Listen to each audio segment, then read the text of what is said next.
राणा साहब के साथ भी यही है। हसन साहब पंजाब में जीते आ रहे थे, मरकज में जीते, फिर अब वो इलेक्शन हार गए तो उनको भी प्रॉब्लम है। ठीक है हसन साहब, पार्टी की बैकिंग की आपने बात की, शेर अफजल मरवत के उस बयान पर बात करने को दिल नहीं कर रहा, उसको अहमियत भी नहीं देनी चाहिए जिस तरह से सऊदी वक्त भी पाकिस्तान में मौजूद है, लेकिन पाकिस्तान तहरीक इंसाफ की तरफ से सिर्फ उस बयान से इजहार लाताल्लुकी किया गया जो कि उन्होंने आजकल जो मुलाकातें हो रही हैं, जो इन्वेस्टमेंट्स हो रही हैं, उस पर एक बड़ा मुतनाज़ बयान दिया।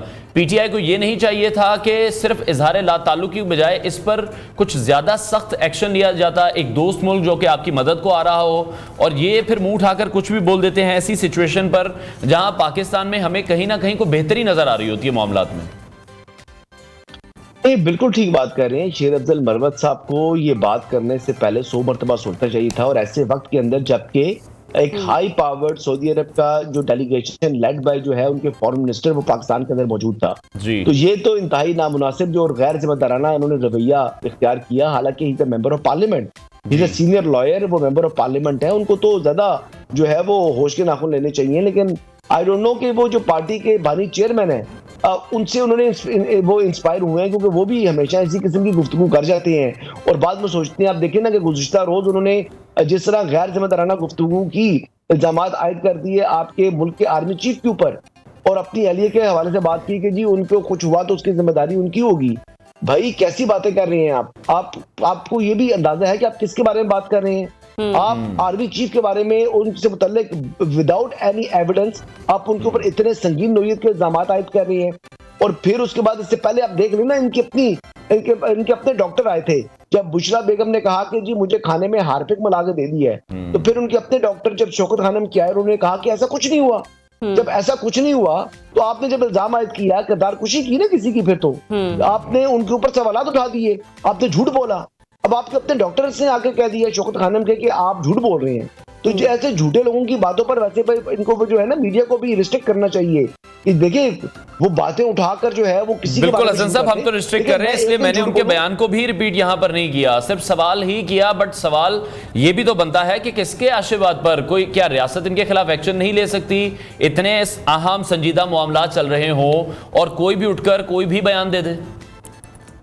देखिए ये बानी चेयरमैन तहरीके इंसाफ जो है इन्होंने खुद स्टार्ट किया था, अप्रैल से देख लेना, कभी मिस्टर एक्स, कभी मिस्टर वाई, कभी जानवर, कभी मीर सादिक, कभी मीर जाफर, फिर कभी कहते थे डर्टी हैरी, फिर कभी कहते थे जी के इनका अच्छा, फिर डर्टी हैरी भी कहा, फिर उनको नॉमिनेट किया। फिर आपने मेजर जनरल रैंक के ऑफिसर को एक हमला आपके ऊपर हुआ, एक वो पता नहीं आदमी जो कि गिरफ्तार हो चुका था, इसके बावजूद आप इंसिस्ट कर रहे थे कि जी वो तो प्रॉक्सी है, आप इनके ऊपर जो है एफआईआर जो है उसका इंदराज करें। फिर आपके अपने उस वक्त के चीफ मिनिस्टर थे परवेज इलाही साहब, उन्होंने इनकार किया कि जी मैं नहीं करूंगा, मैं चलो ठीक है आप अपनी मर्जी का कोई एसएचओ लगा दें, मैं उसको लगा देता हूं, तो उससे एफआईआर करवा दें। तो फिर वो आखिर में एफआईआर उमर साहब बंदियाल साहब ने कराई थी सुप्रीम कोर्ट में। तो ये तो इनके रवैये हैं। और जहां तक बात है शेर अब्दुल मरवत साहब की और बानी चेयरमैन तहरीक साहब की, ये तो मुझे यकीन है कि आने वाले दिनों में इसके अलावा जो है ना, अब शायद ईरान की बारी है, सऊदीया की नहीं तो उनकी हुकूमत खत्म की थी ना, अब ईरान की बारी ले आएंगे, फिर कभी चाइना की बारी ले आएंगे, फिर इसके बाद अब कतर आ जाएगा। यार किसी एक जगह ठहर जाओ। जनरल बाजवा के ऊपर आपने इल्जाम लगाया कि उन्होंने अपनी हुकूमत हटाई, अमेरिका के ऊपर आपने इल्जाम लगाया, डोनाल्ड ट्रंप के ऊपर उन्होंने अपनी हुकूमत हटाई, मोहसिन नकवी साहब पर इल्जाम लगाया, मोहसिन नकवी साहब पर आप इल्जाम लगा रहे हैं उन्होंने अपनी हुकूमत हटाई। मतलब कहीं तो फुल स्टॉप लगाए ना, कहीं भी कभी नवाज शरीफ साहब ने हटाई, तो किसने हटाई? आपके अपने अमाल ने हटाई। आपने जिस तरीके से रवैया अख्तियार कर लिया था, फरोनियत आ गई थी, गटर में सरिया आ चुका था, आप अपने एमएनएच को एमएनएच नहीं समझते थे। और फिर आपके लिए एक जो आपके साथ थे, जो आपके सियासी गुरु थे, जिनका आजकल भी जिक्र हुआ है एक निजी हाउसिंग सोसाइटी के अंदर, उनके ऊपर जो है वो उनके खिलाफ इंक्वायरी शुरू हुई है, फैज हमीद के खिलाफ जो फैज हमीद इंक्वायरी स्टार्ट हुई है, उनके कर्नल लियाकत थे, उनके जरिए आप अपने जो है वो नंबर्स पूरे करते थे। इससे आप एमएनए को एमएनए समझते नहीं थे, आप उनको जो है वो कोई कीड़ा मकोड़ा समझते थे। इसी वजह से वो, आपको याद है मरहूम आमिर लियाकत हुसैन आए थे, उन्होंने आके कहा था कि हम आए नहीं, हम लाए गए हैं। लेकिन हसन अय्यूब साहब, हम इसमें लाए भी गए। कोई शक नहीं है, पाकिस्तान में जितने भी जमहूरी अमल हैं बदकिस्मती से वो आते नहीं हैं, वो लाए जाते हैं और हमारी ख्वाहिश होती है कि वो अवाम के वोटों के जरिए आए। लेकिन एक और अहम मामला, उस पर भी मैं आपकी टेक लेना चाहती हूँ, ये एक्स की बंदिश का जो मामला है। कल भी वजारत दाखिला की तरफ से एक स्टेटमेंट सामने है, उन्होंने कहा कि मुल्की मफाद आमा में और जो सलामती के मामला है उनको मद्देनजर रखकर इसके ऊपर जो है वो पाबंदी लगाई गई है।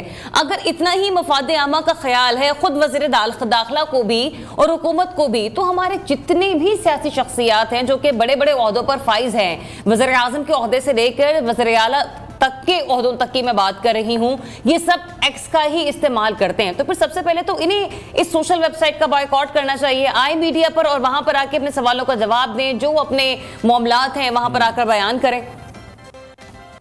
बिल्कुल बिल्कुल ठीक कह रही हैं आप, मैं आपकी बात से एग्री करता हूं। आप ये देख लें कि अगर इसमें कौन सी नेशनल सिक्योरिटी का कौन सा इशू है यार, मतलब मुझे तो ये बात समझ से बालातर है। अगर एक मिनट के लिए ये समझ लें कि जी कुछ लोग जो है वो बाहर से बैठकर अगर एक्स को ऑपरेट कर रहे हैं, तो ये वीपीएन लगा के तो तमाम लोग इस्तेमाल कर रहे हैं, जितने लोग भी इस्तेमाल कर रहे हैं पाकिस्तान में बंद हैं। अब मरियम नवाज साहिबा जो ट्विटर पर ट्वीट्स कर रही हैं, क्या वो वीपीएन के बगैर कर रही हैं?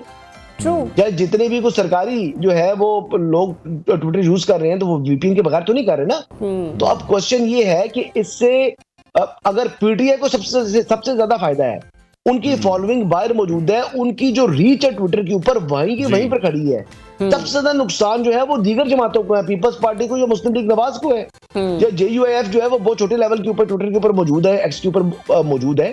तो इसका नुकसान तो मुझे, आपको, या हमारे फॉलोअर्स को हो रहा है, या हम लोगों को हो रहा है। लेकिन जिनकी फॉलोइंग है ही बाहर, उनको तो सबसे ज्यादा फायदा हो रहा है और उन्हीं को फायदा मुसलसल दिए जा रहे हैं। ये आई डोंट नो ये क्यों, इसके पीछे क्या मंतक है, क्या लॉजिक है। आप बतौर सहाफी, और आप भी सहाफती हलकों में बैठते हैं, अपने सीनियर्स में भी, और आप हमारे भी दोस्त हैं, सीनियर्स में से एक हैं, ये बताइएगा कि कोई तो रास्ता होगा ना, कोई तो वे आउट होगा कि हम किसी तरीके से, मतलब ये तो या तो कुछ इस्लाहात लेकर आए या कुछ रिफॉर्म्स करें, किसी भी वेबसाइट को बंद कर देना और जो आपके लिए सोर्स ऑफ इंफॉर्मेशन हो, तो वहां पे तो बहुत परेशानी का सामना है, जिसका भी आप भी यहाँ पे दुखड़ा रो रहे हैं, मैं और अनवार भी हर दूसरे तीसरे दिन आपस में गुफ्तगू कर रहे होते हैं। अब देखिए ना, जब वीपीएन आप ऑन करते हैं, अब मैं पेड वीपीएन यूज कर रहा हूं, बट इवन देन वीपीएन से आपका जो मोबाइल का यूज है वो स्लो हो जाता है। जी बिल्कुल ऐसा ही पर इफेक्ट आ जाएगा, बाकी तमाम एप्स जो हैं वो आपकी काम नहीं करेंगे, आप तंग होंगे। मतलब एक कोफ्त है यार, एक टाइम गुजर चुका है ना, चले 4, 5, 10 दिन तो आपने बर्दाश्त कर लिया, अब क्या ये यानी फॉरएवर है?